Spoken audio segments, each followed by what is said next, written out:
Hello, everybody. Welcome back to That Milan podcast. Martino Puccio, Matt Santangelo alongside you guys. Once again, second episode of this week as we have the Coppa Italia fixture. Unfortunately, we couldn't get our good friend Zio Sharma on for this episode. We're hoping to get him on for the return leg of Coppa Italia. So today we'll just be going through yesterday's first leg of the competition and then a quick preview of the match versus Fiorentina this weekend. So, Matt, we'll hop right into this one. Milan get the draw versus Inter. 4 derbies this season. 0 losses for Milan somehow. 2 draws, 2 wins.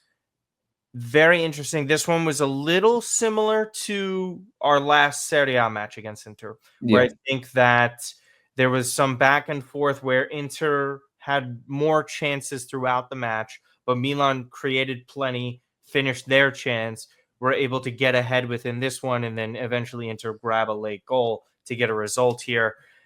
Ultimately, it's kind of weird. It's not a bad result for Milan. This is something that I kind of anticipated with a draw, but you're not feeling positive because Inter still played well despite playing basically their B team. So if anything, it was a better result for Inter, but at the same time, not that bad for Milan. So what is your initial takeaway of the result? And then we'll get in a little bit to how the match played out. Yeah, I could see why people are, maybe downplaying it. And to an extent, I am too, for the reason you mentioned, right? It wasn't Inter at full strength. Their eyes are set on, other games. They understand they want this tournament. They want to make this one of the 3 legs of a treble, potentially treble winning season. So I get it. Yeah. But I think if you're looking at it from a Milan perspective and you're looking at potential pathways into Europe and what these matches sort of mean for the remainder of the season, it's still a good performance. I think that Inter are not going to put out a team that's still not competitive. Yes, maybe it's not them at full strength, but this Milan team hasn't been playing great even at full strength. So I think more so when you look at what Milan can control on their side, and that they've played inferior teams to the one they played yesterday against Inter, and they've struggled. Whereas against Inter in a derby, in a big match in the Coppa Italia, they showed up. And not just showed up, but you look at the way they played over 90 minutes, it felt a little bit more of a complete 90 minutes. There were some bumps and bruises, and there were some issues to highlight, yes, which we will discuss. But generally speaking, the overall 90 minutes, it didn't feel like Milan played like a 15, 20-minute game where, they got a couple moments like against Napoli, and that's kind of how they saw the game playing out. Over the course of the 90 minutes, they started pretty well. The first half was pretty good. They exchanged chances with Inter. I thought both goalkeepers were, exceptional in this game. Martinez in replace of Sommer, and of course Mike Maignan, who probably turned in one of his top 3 to 4 performances of the season, made probably his top 3. I thought he was sensational, and he came up with some very key saves, especially in the second half when Inter were in positions to potentially get the 2-1 or 3-1 victory in this game. He kept this tie close for Milan going into that second leg where Inter will be the home team, so they will have a larger presence at San Siro in 3 weeks' time. But overall, I can't be too dismissive of what I saw. I thought Rafael Leao was very good. I thought Teo was better than what we've seen in recent weeks, which isn't really saying a lot. But, again, I'm just trying to kind of look at the performance in general and as a one-off. Defensively, I thought we were better. And overall, most departments, I thought that, Milan did better than what we've seen in recent weeks, which is really all we can ask for. And you take this scoreline into the second leg and you see what happens, because it looks like Bologna is going to move past Empoli. They're up 3-0 on aggregate going into their second leg. So if you told Milan fans, heading into this tie with Inter, you're 90 minutes away from being in a Coppa Italia final against Bologna where you could win another trophy, you'll take that. I don't care how it happens. I don't care if it's against Inter C team, right? So that's kind of my feeling towards this. Yeah, especially when Milan, I guess, get eliminated in recent years fielding their B team in this competition. They lost to Torino, right? Remember that Torino game? Yeah, where Pioli puts CDK all by himself with all the backups and says, swim. For me, I agree to an extent on certain things. I think there were very clearly glaring issues still, and obviously they're not going to disappear, where no one does a good enough job of, I think everyone overcommits and forgets on the Hakan goal that they have a threat outside of the box that actually is able to hit the target. Yeah. Unlike Milan and what Fofana consistently does. Magnan, listen, I personally think he should have done a better job or gotten a hand to it. I thought he played a fine match overall, but a lot of the time, just like when I'm critical of strikers and the chances they miss, I'm critical of the goals that Magnan does concede. And I think there's certain games when Magnan is at his best, right? And I thought he was fine for this one, but he makes saves that you're like, oh my god, how did he get to that? With Yeah. these moments where you're like, this is like clearly in the conversation for one of the best goalkeepers in the world. And seeing him concede that sort of goal today, and again, I know Hakan ripped it. The angle was a little difficult. Milan's defense wasn't great. How many Mhm. chances can they be conceding, and how many can he stop? I get all that, but there needs to be a game from him where he literally wins it for Milan. For me to feel better about what this season is for him, because very similar to all the top players at this club this year, and I think there's been four very clear cut above the rest, four players this season. That's been Leao, Pulisic, Reinders, and Magnan. And all four of them have had very long stretches or even performances in which they're dropping below their standard of what they should be doing on a Mhm. consistent basis, what they should be providing upon in the biggest of matches.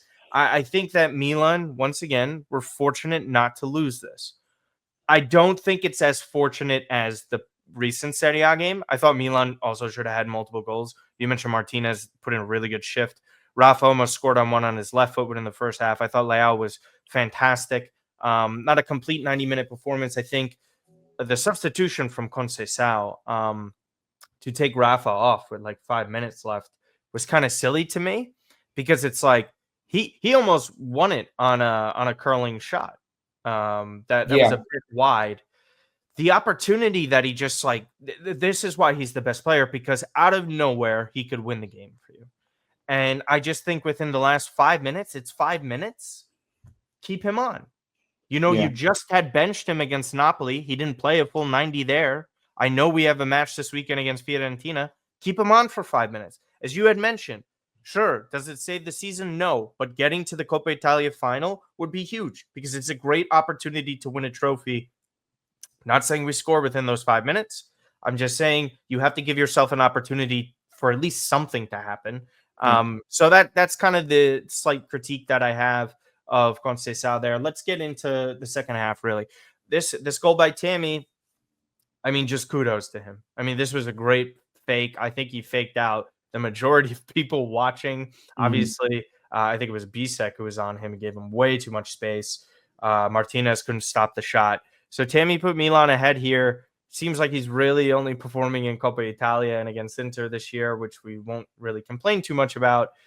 It was a nice finish from him. Um, his performance was fine overall. He did his job. He got his goal, so good for him.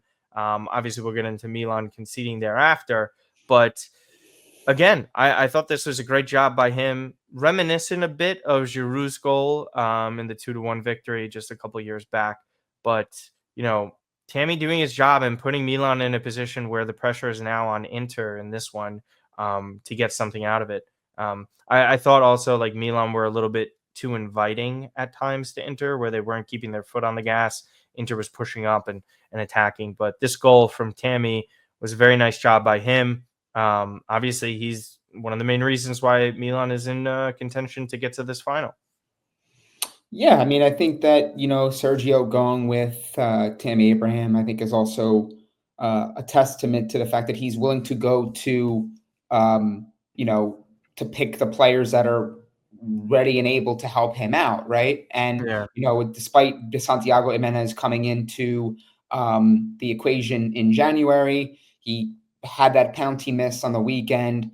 I think that Sergio kind of timed it pretty well, where he was like, I understand and know what Tammy's going to give me. If he gives me one or two chances, maybe he yeah, creates something and we get a goal. And sure enough, he did that. It was a really nice bit of ball control, but also that first touch really set it up. It kind of cleared him into space, and he had a great finish. We've seen him actually miss those chances at the far post. I think he had one in the first derby, if I'm correct, where he was in a clear opportunity to get a goal and he just completely hit it way wide of the There's far been post. so many this year. There's been so many of them. So for him to convert that and to put Milan in a position where even after the goal, they were riding some momentum. They felt pretty confident and they were putting together some pretty good sequences. I think even before the goal that Hakan scored, there was a moment where I think Santiago Menez was in, kind of had like a little bit of a passage of a play or a window to run in behind.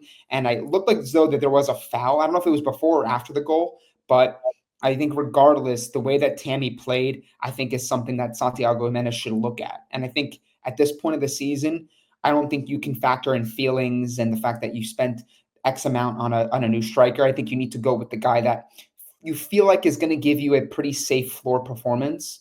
And I think that's what I kind of feel like with Tammy. If it's not a goal, I think his hold up play is pretty average to above average in most cases. He's at least kind of involved in the game. Whereas I think with Santiago Jimenez, if he's not getting that opportunity in the box, you feel as though that his impact is not really felt within the final third. And with those wide players supporting the width, you feel as though there's really not much of a channel or outlet for Santiago Jimenez to do much of anything at this point in time because his confidence is not there. He's still kind of integrating into this team. And frankly, when you have as many moving parts as Milan do, I think it's difficult for a striker to all of a sudden go into a new league and just catch fire. So a good performance from Tammy. I'll be curious to see, how Sergio manages this the rest of the season, because obviously he feels that Tammy is the Coppa Italia guy, at least from what we've seen in his performances against Roma, of course, in the goal here against Inter. So maybe he kind of plays it where he feels that Tammy gives him, and of course, like the Super Cup game, right? He got the game-winning goal. So I think that maybe Tammy is the type of guy for those occasions, and then Santiago,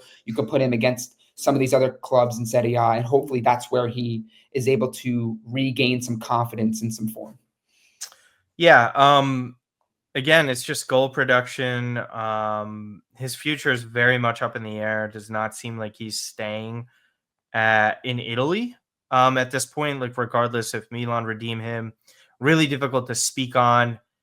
There's been more news as far as Paratici goes and a sporting director that kind of seems to be moving quickly. So again, I think like just speaking on his future, kind of what you're talking about is sort of difficult to say right now. But for him, I think it's a big moment. And we've said this time and time again, almost every time he's producing, it's sort of this audition, not only maybe just for Milan, the new manager potentially coming in, or other clubs interested in his services.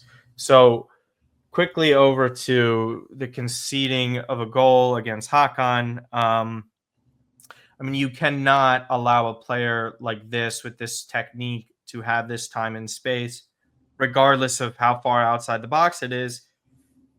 It's a clear chance for him. And when this guy strikes the ball well, we all know it. This is one of the better ball strikers in all of Europe. And Hakan gets his goal against Milan again. This might be his first open play goal against Milan, because we know we've seen him score penalties, obviously. But this is like the big moment for Inter here, where it felt a little bit like Zalewski's goal at the end of the derby in the last go around, where Milan were in control and ahead most of the match. They were playing well enough, sort of deserving of a result here. And I think the draw is ultimately the fair one because of all the chances that Inter ended up missing within this. It's an annoying goal, just like the Zalewski one, to have been conceded. That this is preventable. Just like it feels like almost every goal that Milan concede this year is very preventable. I mean, credit to Inter and Hakan within this, that he rips off this shot, and again, there's no one close to him when he's shooting this. I know there was overcommitment with certain players, and this is sort of the miscommunication and sort of dysfunction and lack of structure within this side, that there's that much space afforded to a club like Inter and a player like Hakan to strike this ball. Inter level it. Milan don't break completely. They hold off for this draw. I'm not saying I'm okay with the goal. I'm okay with the result. Like I'll take it is what I'm basically Yeah. saying, because it could have been worse again Mm-hmm. against Inter. Like how many times did you see opportunities here where you're like, wow, we're lucky? I think there was one counterattack within the second half in itself. I tweeted out about it. Matteo Gabbia, like he sees Mkhitaryan on his left, and Mickey just skied it, and it was poor placement. It's just the overcommitment centrally instead of looking on the counter attack of where guys are going to be filling in space, and they burn you. And how many times Milan have been burned this season? It's just a clear lack of structure and communication here by Milan. You can't let a ball striker like Hakan get into that pocket and have that clear look like goal. You can't really let many professional players at this level in this league get that clear of a window and pocket to shoot.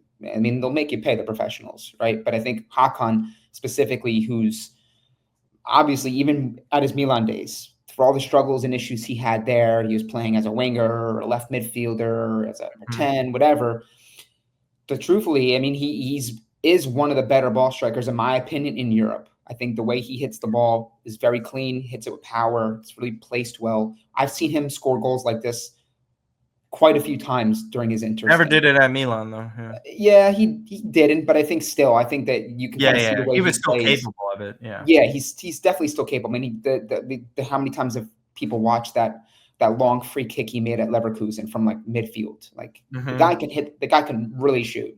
So when you give him that window in space, obviously he's going to convert. I think, yeah, maybe you can say that Mike Maignan could have done a little bit more, and yes, but I think that I can't split too many hairs. I can't be too critical of Mike. I think that frankly, he kept this tie in contention for us. Like he actually saved us 3 to 4 times extra than that goal. So I think it's more so down to the fact that the defense didn't close down. I think that there was a slight lapse in awareness, judgment, understanding of placement and where to be. But it was a fantastic goal. He hit it quite well, and I think you're spot on in that. Inter, they love this result because I think they didn't really exhaust too much of their resources. They didn't really sacrifice much from a the personnel standpoint, where it's going to be a carryover into the weekend, and they're going to feel as though that are maybe sacrificing there because they're 3 points ahead of Napoli. So the eyes are still on that Scudetto, of course. But I think, again, if you're Milan, I think that, in my opinion, Milan gained more from this than Inter did. I think that Inter kind of went into it saying, we'll play our B team. We'll get something from this game. We'll keep the game close, and then maybe the way that second leg is placed, we can kind of strategize around that. But we have bigger fish to fry. We have other focuses right now. So as long as it didn't let them get away from them, which it did, and obviously 1-1's a perfect result for them, I think that for Milan, they needed something as far as the collective performance, the maturity, which is, I know Mike Grella, Marco, and Matteo really highlighted on Paramount and CBS, in the post-match, was they needed a more mature performance, because the one they did against Napoli was very lackluster, is very pedestrian, the way they not so much even but just played, but their mentality, the approach, everything was so off.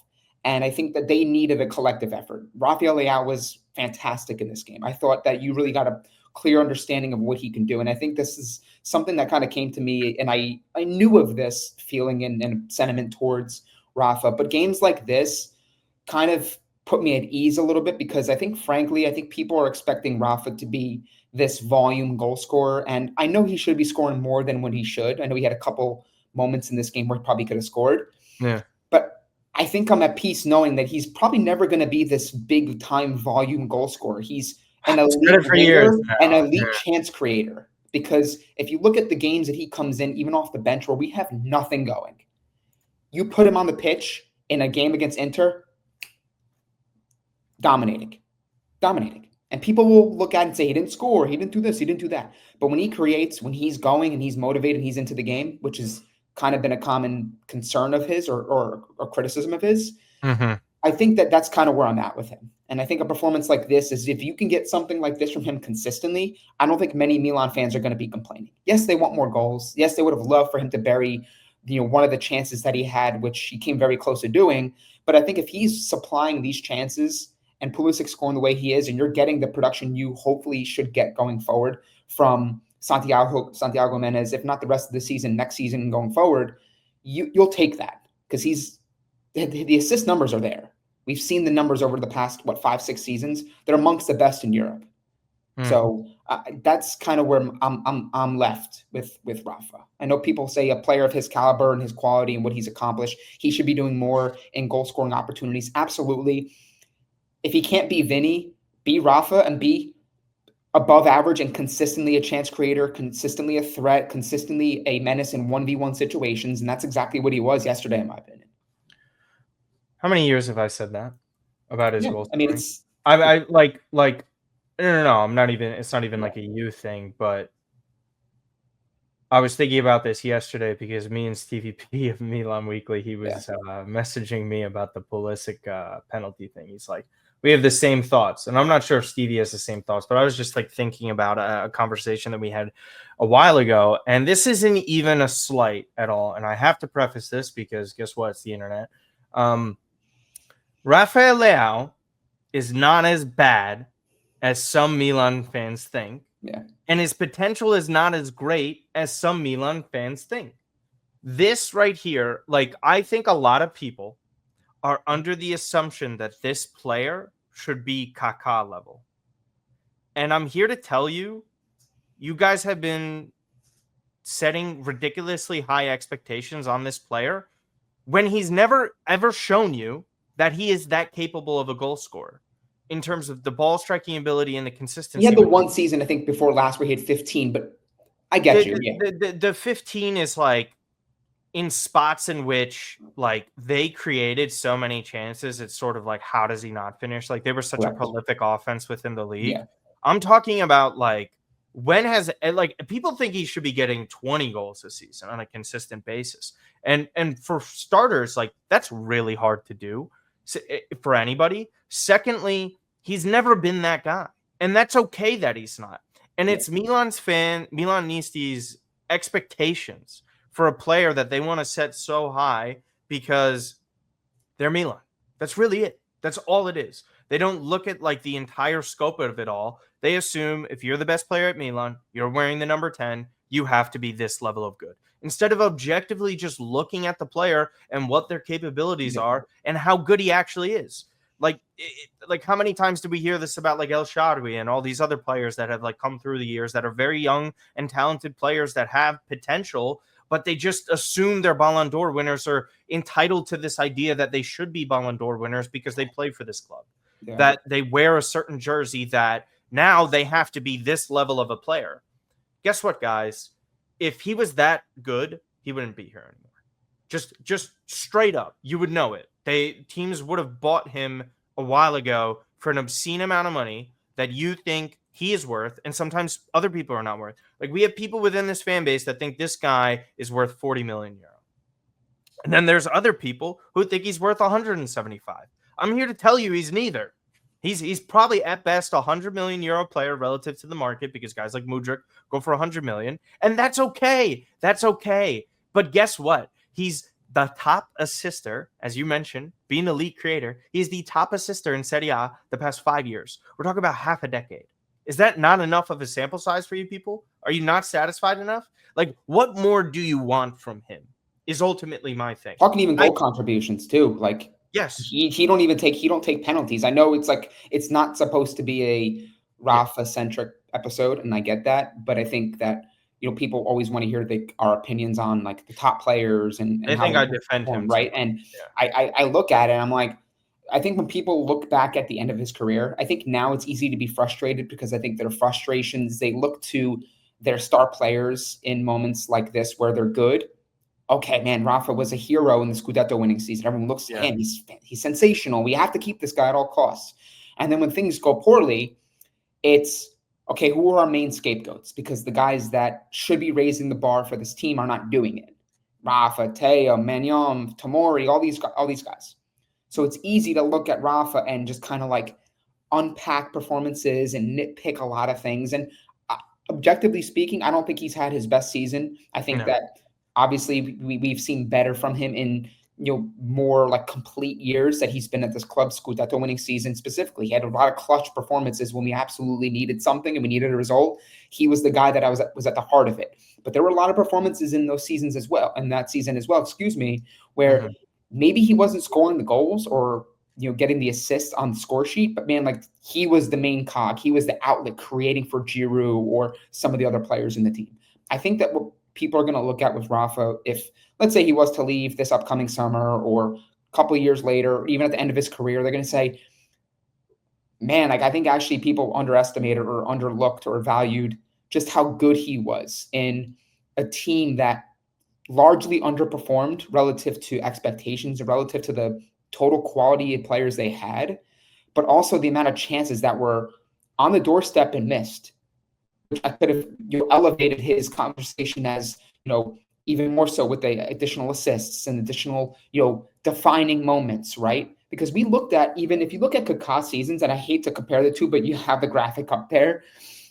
Even in Kaká's best seasons, if you look at some of the statistics, they're not like blowing Rafa out of the water. A lot of it's the moments and the fact that Milan were succeeding and they were winning trophies, and everyone looked to the catalyst. And they look at Milan now and they're not succeeding. They're not winning trophies. They're not going deep into competitions and a threat for the Scudetto like they should be. So they're going to look to Rafa because he is wearing the number 10 shirt. He is the main player at this club. So I can think that's kind of the difference. I think people like to kind of conveniently pick whether they want to weigh goals and assists heavier on a given day based on the player and how they're playing. Because we've seen great performances from Rafa where he doesn't score a goal or get an assist, but like Rafa was great. Like he created everything. Yeah, and it's not his fault that his teammates don't finish chances. We've said this so many different times. Like literally, this is why I had tweeted out this like graphic. This was like months back in January. Like look at that list. There's 4 players, 3 of the best players of all time. And this guy hasn't been here for 9 seasons. All time. He hasn't been here for 9 seasons. And he's played with one of the worst sides. So, like, for me, and literally, like, one of the worst Serie A Milan sides in memory, and especially the past 30, 40 years. Yeah. We're literally talking about 40 years, right? Berlusconi bought Milan back in 1986. Milan had not been this bad in Serie A pretty much since then, outside of a couple of Bente era seasons. That's where they're at. And to me, it's not even, I don't even think, I think Rafa is clearly the best player on this team. I think he's the most talented player on this team. I don't think he's more consistent, yes. And ultimately, I don't find him to be close to a player like Kaká. No. And that's okay. And that is okay. Because you know what? Kaká, at his peak, is one of the, arguably one of the 25, 30 greatest players to ever exist. I'm sorry. None of you, and your ages are showing, understand how good some of these guys were. We're talking in a different era too. And I understand your point. It's perfectly fine. You're not wrong at all. But just, contextually, back then when he was playing 20 years ago, it was a lot tougher to score. Mm-hmm. And comparatively, it's tougher for Rafa to contribute in a worse side. So there's 2 sides to each coin with this. I just think that ultimately with him, he's a great player. He's going to go down as one of the highest rated Milan players in the past 20, 30 years. But he's just not as good as some people wanted him to be. And that's okay. So we're going to wrap up the rest of this episode just previewing Milan. Unfortunately, still have to play in Serie A this season. So this weekend's against Fiorentina. This will be taking place at home. The last time that these 2 faced off was and there's been a lot of chaotic matches this year, Matt. Plenty of them with drama. This one's in the top 3. Fiorentina, Milan. Teo Hernandez's birthday. Milan win multiple penalties in the match. They end up losing to Fiorentina on the road, helping spiral their season out of control. This is one of them that we're going to look back on as in one of these Bente era moments. Tammy, Teo, both missing penalties within this one. Milan should have won this one. Fiorentina have been playing well. They just beat Atalanta. So they are cruising. They're still in the fight for a top European spot. Milan hosting at home again on a shortened week because of Coppa Italia. What are your vibes heading into this one? Again, I have no expectations. I have nothing. I think if Milan, literally the rest of this season, regardless of opponent, if Milan get a result, I'm pleasantly surprised. That's what they are to me right now. And I think on all those like final score predictions that I had, where I was like draw, I had draw, or it was against or these like matches where it goes up from the Napoli match to the second leg of Coppa Italia. I had this as a win actually. So I had Milan winning this one. I'll stick to that because that's what my prediction was not too long ago. Yeah, I have no faith in it either way. I know I say win, but for me, Fiorentina's playing better. They're the hotter team. Kane has been fantastic for them. One of the best signings in all of Europe this year. Milan cannot be trusted. Yeah, I mean, I think like you can ask me on 3 different days, and I'd probably give you 3 different results based on just how I'm feeling, just based on mood, based on just my gut. I want to think that Milan, or I want to believe that Milan somehow, some way, are going to get galvanized behind a pretty good performance against Inter. But I've learned better.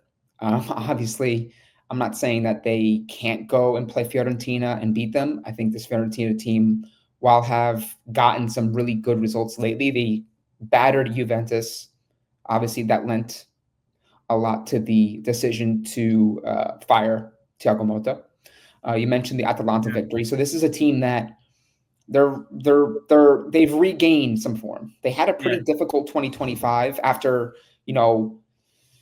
having a really good 2024 first half They of were the talking season. about sacking Palladino in the middle And of then the they were talking about sacking Palladino, and they've kind of steadied the ship a little bit. Now they're still kind of in the thick of things for European spots, which on April 3rd, you'll take that, right, if you're a Fiorentina fan. With all that being said, with the fact that, again, I just really, truly don't know what Milan we're going to get on a given match day, regardless if it's a important game and a match that doesn't have really any relevance to any sort of competition. Because remember, Milan are 9th place now, and they have to leapfrog. If they win this, they're still a point behind.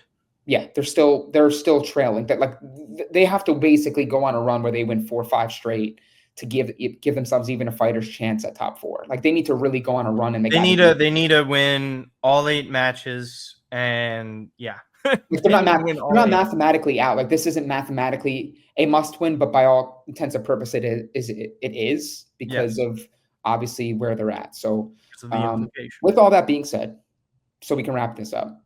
Yes. I'm going to go 2-1. And I'm going to regret that at some point. And I'm going to have egg on my face when they tie or they don't play well. And people tell me you never learn. But I'm going to go 2-1. And I'm going to actually back you because I know you had them winning this game as well in your breakdown of the next batch of games. So 2-1. Yeah. I had draw Napoli, draw in the Derby, win here, win versus Udinese, which was highly unpopular. I understand. Draw against Atalanta, and then an L against Inter. I believe that's what I had for each fixture. But again, listen, guys, we were happy to get this content out. This is a quicker episode. We're happy to go and review everything that we just did. Fiorentina review. We'll try and get up sometime next week. We'll see how that goes. But again, we appreciate you guys so much. Don't forget to like, subscribe, comment your thoughts on the Inter Derby, again, as well as your predictions for Milan Fiorentina this coming weekend. Again, don't forget to subscribe on Apple and Spotify if you have not done that. If you're new here, highly unlikely you are at this time of year because of the way the season's gone. Diehards are here. But yes, we appreciate every single one of you. Follow us at that Milan Pod everywhere, at Martino_Puccio, at Martino Puccio everywhere, at Matt_Santangelo on Twitter, and at AC Milan Bros on Twitter. And other than that, we appreciate you guys. Take care.